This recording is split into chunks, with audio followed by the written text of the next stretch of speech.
BizQuik podcast hits on the struggles and advantages of being an entrepreneur. It's for anyone who's made the commitment to burn the boats and not look back. Are you a busy entrepreneur or small business owner trying to do it all? Then this podcast is for you. Corey and Julie will take you through the details of building a strong business. Hit the subscribe button and gear up for another episode of BizQuik Podcast. Hello and welcome to BizQuik. I'm Corey. I'm Julie. And on today's show, we've got Lewis Chaney. He is a TEDx alumni, award-winning speaker. He's a photojournalist and director. He's got a background in television news, entertainment, commercial advertising, all sorts of fun stuff. And he is the owner of the website. Owner of the website? Yeah, sure. Of gettothedamnpoint.com. And we're going to have him on to talk about his business and just meetings in general and improving how you speak. I don't know. We'll see when he gets on what he wants to talk about. But before that, we want to talk about meetings, public speaking, all of that fun stuff. Filler words. Words. I feel like almost every corporate America company could benefit from Lewis Chaney. Get to the damn point. Yeah, there are, I don't know how many meetings I've been in my life where I'm just like, what is the point of this effing meeting? Like, first of all, second of all, why couldn't this could have been solved with an email? Mm-hmm. And third, nowadays, like prior to the pandemic, working remotely was a very common thing that we did. Mm-hmm. And, you know, like I was coordinating stuff with warehouses on the West Coast and working with a team in India and all of that. And we were able to do it all without having to see each other's face. And all of a sudden the pandemic happens and everybody gets Zoom and now everything's a fucking Zoom call. Hey, let's jump on a quick Zoom. Why? I don't need to see your face to talk to you. We're not going to share our screen. We're not going to utilize Zoom other than to talk to each other. This could be done over phone call or better yet, email. Yes, it's amazing how many things have become video meetings since the pandemic has occurred. And I think, you know, initially that was the result of people needing more human contact, right? But now it's like, come on, man, let's play it out. Like, we don't, like, just stop. And everything is a meeting. And most people don't know how to run an effective meeting. And they don't know how to participate effectively in a meeting, right? There's nothing worse. Like, let's just play a little game here. What's your biggest meeting pet peeve? Oh, God, there's so many of them. I know. Probably people who are unprepared for meetings. Okay, interesting. Yeah, that drives me nuts as well. The one thing I can't stand about a meeting is when the meeting leader, let's say the meeting is an hour long. First off, when they feel like they need to use the entire meeting. Mm-hmm. And second off, when the meeting leader talks for 90% of the time. Just talks at you. It's like, why am I here? Like, why couldn't you just type this up in an email? If all I needed to do was get this message, if you didn't want any interaction back and forth, why is everyone here? Like, you're wasting our fucking time. Yeah, I think that being unprepared is very... it's closely related to that because you have those meetings where people, like you said, they just kind of drone on because they're like, well, we've got 60 minutes booked, so let's just let's just see if we can fill it. It's like, if you don't have anything to say, if there's no, you can give that time back. Right. You know, right. I've got more important things to do than listen to you drone on and on. Or how about the people, and we both know people like this, and we've worked with people like this, who you have an hour meeting with them, and every time you have the meeting, you know that it's at least 90 minutes because they'll just take as much time as they possibly can. Yeah. Well, it's gotten to the point where we purposely book meetings back to back so we can say we have a hard stop without lying. Yes.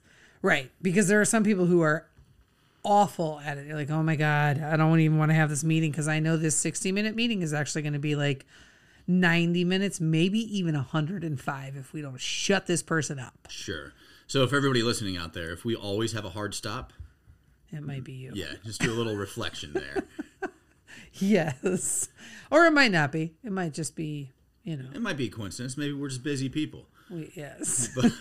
But it's probably because you always go over. Right. You have to be, I like to say when we're very close to being out of time, I want to be respectful of your time. We only have, 5 minutes left or 7 minutes left. So what do we need to make sure we cover? Right. As an indicator to the person we're talking to, you're just about out of time. But also because I do want to be respectful of everybody's time. And I sort of want people to know that we are very aware of that. And so we're going to be respectful of your time, but we also need you to be respectful of ours. It's a boundary. Yeah. And I just realized something that would make way more sense than I could probably go. But we had a reel where it was something about like the reasons why you should start a podcast or something. Yeah. And I just thought, I was like, oh, filler words. I was just awful with filler words until I started doing podcasting. Yeah. I was forced to like listen to myself, and you just, oh man, I sound like a goon. Like, you sound like a retard. Yeah, exactly. I don't think we Is can it okay to say that? I don't think we're allowed to say that anymore. Okay. Are you going to edit that out? Probably not. But yeah, you start hearing all of the things that you do, and it makes you a better public speaker because it really does. You're forced to listen to yourself, and I hate the sound of my voice. Well, get over that. You should listen to what you're saying and how you're saying it. Right, and chances are, if you hate the sound of your voice, so does everyone else. So just join the club. But filler words, and what's funny is filler words, they come in so many forms, right? And but and there are a lot of filler words that we start sentences with. We, meaning you and I, but certainly, just in general, people, right? For example, you are very good with and that's a really good point, right? And I think because sometimes it's so hard, and I have some really bad ones too, like, ooh, I love that. I say that all the time, right? But I think that sometimes it's hard to figure out what is that natural transition to make so that I want to acknowledge what you said and then move the conversation along in the next direction. And that's the part where like I'm always trying to figure out like, okay, how do I acknowledge and advance the conversation? Yeah, you need to have that try to come up with a natural transition because it sounds abrupt otherwise. You finish your answer. What's the word Vanessa said? Jarring. Jarring, yes. That sounds jarring. And filler words, you don't want to eliminate them all because filler words are a natural part of conversation. You just don't want an or a It would be like eliminating contractions. Yes, just unnatural. Well, we should probably take a break and bring in Lewis and get this fun conversation started. All right, we'll see you on the back half. Hey everyone, we wanted to take a quick break to tell you all about our friends over at Podmatch. It's like a dating app, but for podcasts. This is a service we use to connect with potential guests for our show, and we connect with other hosts to be a guest on theirs. If you're an aspiring podcaster, have a podcast, or have something you want to share, head on over to podmatch.com/signup/BizQuik or click on the link in the show notes to get started. All right, and welcome back to the show. We've got Lewis Chaney on. Welcome, Lewis. Oh, excuse me. Welcome, Lewis. Let's try that. I'll take it any way I can get it. Thank you very much. Glad to be here. We were laughing before we started recording today because, Corey always gets the hard names to pronounce. And finally today he was like, oh, I've got an easy one. And I was like, watch his name be like Lewis Chaney or something. I got it right. It's fairly straightforward and fairly easy. Yeah. Got it right, but I still botched it. Hey, man, I once had a guy one time I introduced myself. He called me Butch all day. I'm not kidding. I just went with it and let him call me Butch all day. It's super awkward right after somebody's like been saying your name wrong for so long that you're like, hey, by the way, my name is actually not Butch. Or even worse, you don't know their name, and then you get to the point where you can't ask them their name. Yes. Oh, yes. Yeah. That's embarrassing. Yeah. All right. Well, let's dive into it. So we were just talking about filler words and some of our pet peeves there. So I know that you've got feelings on filler words, and you've also got feelings on killer words. Absolutely. They are one and the same, man. They really are. People don't realize that fill words are more than just fill words. It's not just a matter of making you look unprofessional, making you look unpolished. It's actually eating up your time. It's killing your time. And that's why I call them killer words, because that's your most valuable asset, man. That is not something that's borrowed. That's something that's given and something you can't get back. So why kill it with words that are unnecessary? You know, what's funny is you have on your website, which I love your website, gettothedamnpoint.com, right? Yeah. Exactly. You have a video on there of somebody who was on live television, and you literally say on the video, I bet you can't make it 37 seconds, because she had 37 seconds of filler words in a 3-minute video. And I did not make it 37 seconds. I was like, I cannot listen to this bullshit. Like, this is too much for me. And I stopped. I was like, I don't even know what her actual speech was about because I couldn't get to it. Yeah, I never let you see what her speech is actually about. What I did was I cut that down for that exact purpose, to show what it does and what it sounds like. If you cram them all together, this is how bad it actually sounds, guys, when you do this stuff. And I did it to point that out and to show 37 seconds of 3 minutes and 11 seconds that she had on air that she killed. And this is a show you had to pay for. So you're talking time literally was money in that instance. And if she'd been talking for half an hour, she'd have wasted 6 minutes of time. 6 minutes is a huge deal. 37 seconds doesn't seem like a lot, but 6 minutes is a whole lot of time. You guys know this. You work in the world of media. Yeah, that's crazy. Once we started doing podcasting and forcing ourselves to listen to ourselves, picking up on all of the filler words and all of the crap that we say to just make speaking easier, or whatever it is. And so that was an easy way for us to improve our public speaking skills. But how would you recommend somebody do it who doesn't have the opportunity to be on a podcast or start a podcast? It's really kind of odd, but it's so funny when I talk to people about this and they know that I look for those words. The first thing they do is they start hearing themselves. Well, Lewis, oh crap, I said it again. Well, Lewis, and I said it again. And they'll catch themselves. And it's the true first step is hearing yourself. Yeah. You don't realize you're doing it till somebody points out you're doing it. And then you start realizing I need to stop it. But it's a real simple process. I'll give it to you as fast as I can. Stop, drop, and pause, guys. You hear it coming, you know it's coming, stop talking, just hush, drop that word, and then pull a Captain Kirk and pause, because pausing does a couple of things. It allows your audience to catch up to what you're saying, and it allows you to get back on your place where you were going so you don't have those words in there. It's a simple way to start fixing it. I love that. Stop, drop, and pause. That's amazing. And by the way, I love that is my filler sentence, right? So, and I know it, and we talked about it on the intro, and it's one of those things where I'm like, it's such an easy connector though to bridge the conversation. I am curious, how does one become so passionate about this subject, right? I mean, you were very good at it. You're very passionate about it. Your website is super engaging. What does this stem from? For me, it stems from working in television, and I've seen a lot of bad interviews, guys. I particularly, and I don't mean to slight them because I'm not trying to, but you have a lot of volunteers who work in the world of charity and nonprofit. And I've seen a lot of people give interviews, and I've seen a lot of professionals give interviews. That mean politicians and other people who simply couldn't speak well. And when you get them to the edit bay, and you guys know this too, it can be a pain to chop them down. And when you start letting your message get cut up in media, then your message gets watered down oftentimes. So it started bothering me there. But then as I got on into the speaking world and I started hearing people doing this more, my wife elbows me now because I can't listen to somebody who's doing that stuff without creating a tick sheet. I'm sitting here marking down how many times they're saying all these things. And my wife is going, stop it. Would you quit? I'm like, I can't quit. So it became an obsession for me that I'm just trying to make people understand that there's more time to be saved, not only in just your average speaking situation with somebody, but how it affects your business, how it affects your world. Did you do Toastmasters by chance? Still am. Okay. I'm still in my Toastmasters. I've been in there for 6 years now. Yeah. And did you find that helped you improve dramatically?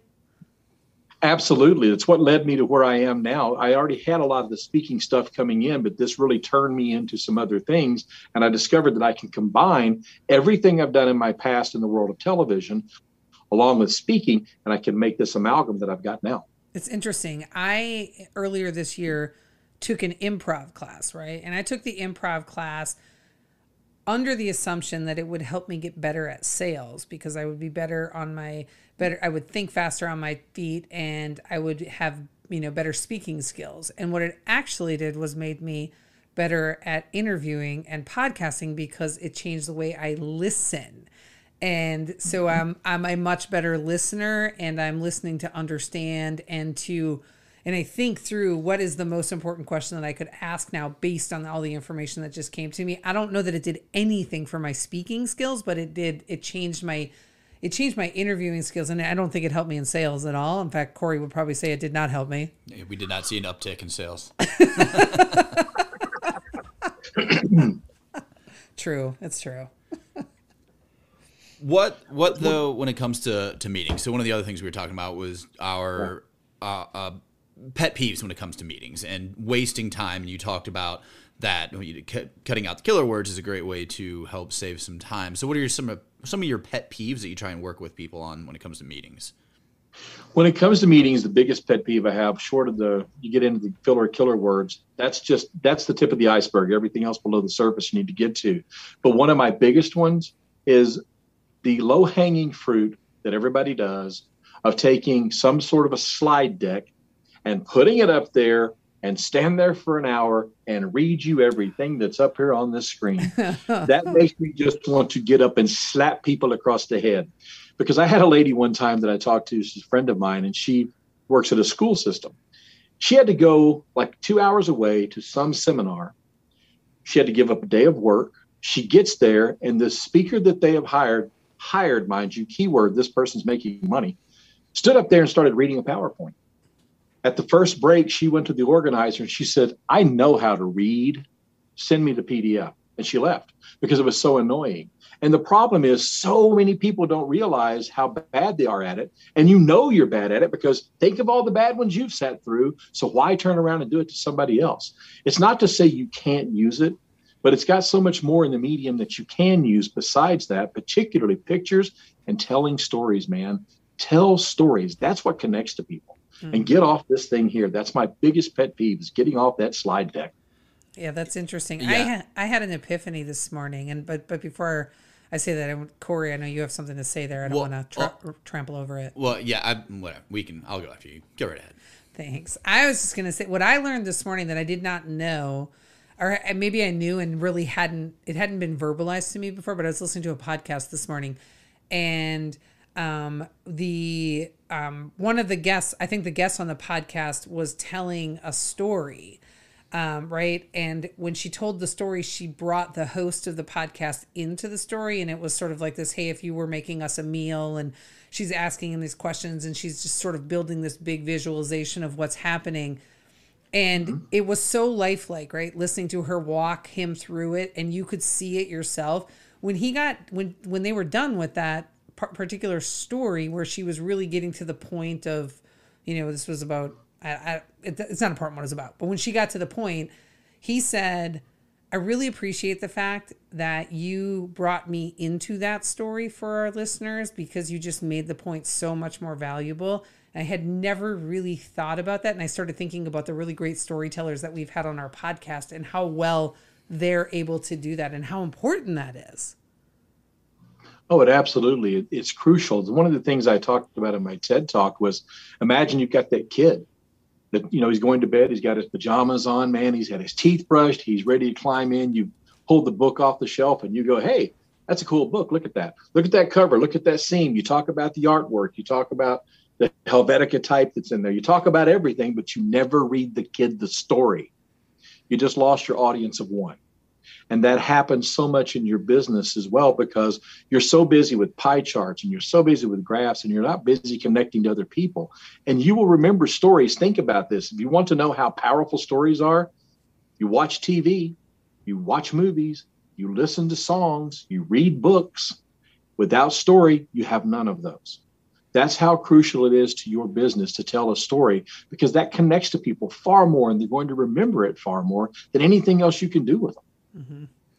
Yeah, when I was in grad school, one of the things that they taught us when it came to presentations like that is because you want to have all that information for people, but you want them to pay attention to you. So the idea is that you have what they call the walking deck and then the talking deck.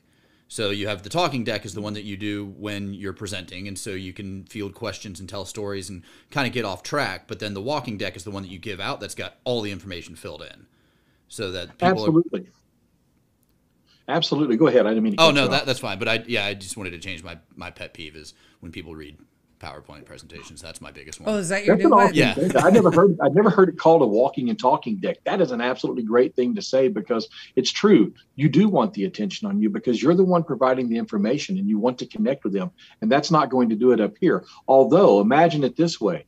Imagine you're telling a story and you have a single image on that screen that is so powerful that it connects greatly to it. I've got one story that I did years ago. You know, if you want me to tell it, I will. That's fine, but it takes a few seconds to tell. But it's the single most powerful shot I've ever shot in my career working in television. Yes, tell And us. it's so strong of an image. Would you like me to tell that story? Yes, we would love that. It's a tragic, absolutely horrible, tragic story. There was a man who was separated from his wife. They had been apart, I guess, for a while, and she even had a protective order against him. He managed to talk her into getting into the car with him, along with their 2 children under the age of 5. Takes them to a remote part of the city they're in, parks the car, pulls out a gun, shoots and kills her, turns around, shoots and kills both kids in the back seat, then kills himself. My job was to go shoot the vehicle this happened in. So the state police officer told me, he said, get as close as you want, Lewis, but don't touch the car. Now, I don't have to sit here and describe for you what I'm seeing in that window because your brain's already doing it. The work is happening in your head. But let me tell you the single thing that I got. In the middle of the seats in the back where these 2 kids had been sitting, there was a baby doll. Her hair and her dress were caked with blood. That image was, to me, the most heartbreaking image I shot of everything in that car, because that told the story in that image alone. So I put it into the newscast, 5 o'clock. I'm in there editing the 6 o'clock, and my news director comes in and goes, Lou, you got to take that shot out. I said, why? That shot says everything about this story and how heartbreaking it is that you need to see. He said, I understand and I agree with you, but the phones are lighting up. Mind you, the phones were not lighting up for the blood in the car. The phones were not lighting up for the bullet holes in the back seat where the bullets went through the kids. That's not what got them. What got them is that doll.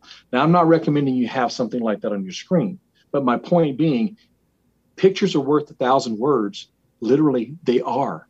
And you can do that rather than put up a bunch of graphics and things and grab people to go along with your story. Even if it's something that's funny, let the picture help you tell that rather than you sit here and try to do it and read it. Well, now you've just depressed all of our listeners. And I'm going to blame I Julie know, for that. man. I'm so sorry. I told you it's a bad story. But, it's just one of those things that it just makes a point that you can have an image. And think about history. Think about all the images, whether they're fun images, whether they're serious images. All of history is imagery. Think of the iconic pictures that you've seen. You can't picture, for example, to bring it up a little higher, picture Lucy, that one shot of her on that candy line from the classic episode. I knew that's where you were going. Yeah. You see, exactly. You see what I mean? You see that image and you start laughing. Yeah. You know instantly what that's about. You don't have to see the whole episode to know. Your memory will just pop right in. If you put that up for the right audience, they're going to go right on that journey with you. And that's the thing. You want to take them on that journey. And this is just a tool to do it with. That's great. That's really good. I'm still shook over the image, but I'm gonna get past it. Yeah, we're gonna title this podcast "Captain Bring Down." You title it the trigger warning. So sorry, guys, but I had to share that with you because it's a very powerful image. Yeah, that's such a good that really emphasizes the point though of you don't need all of these words on your PowerPoint presentation. What you need is to be able to get your point across through story. And we always say, it's not our quote, but facts tell and stories sell, right? So when you connect to people through story, they want to know more, they want to hear more, they want to learn, they feel like they're a part of it. And that's just so important. And honestly, I think probably 95, maybe higher % of all meetings are just completely useless, and the person who's running them has no idea what they're doing. None. Here's the way I look at that one too, and I've said this before.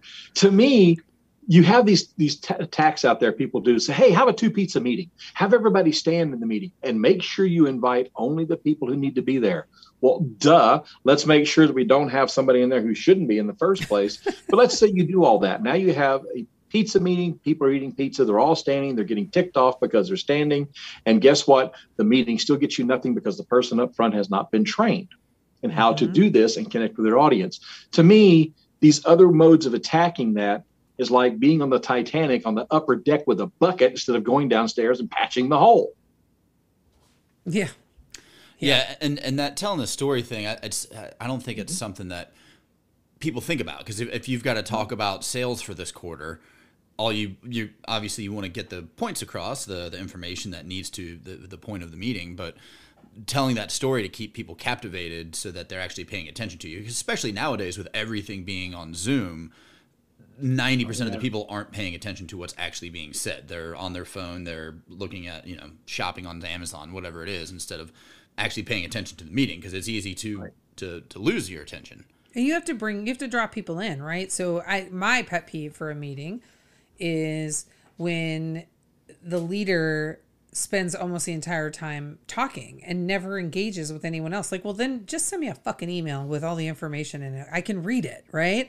I don't need to come sit on a Zoom meeting or in a conference room to be read to or talked to. Like, just like engage. You've got all these people in there, like leverage that to make that meeting even better and to draw people in and have them feel like they're a part of it versus just like an observer of what's happening and they have no say in what's about to happen.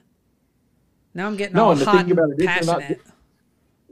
They're not trained. A lot of them are not trained to do that. They are trained in presenting well, making sure they speak well, but they're not trained in how to connect. And then passing it off to other people. This is another thing that I've been looking at.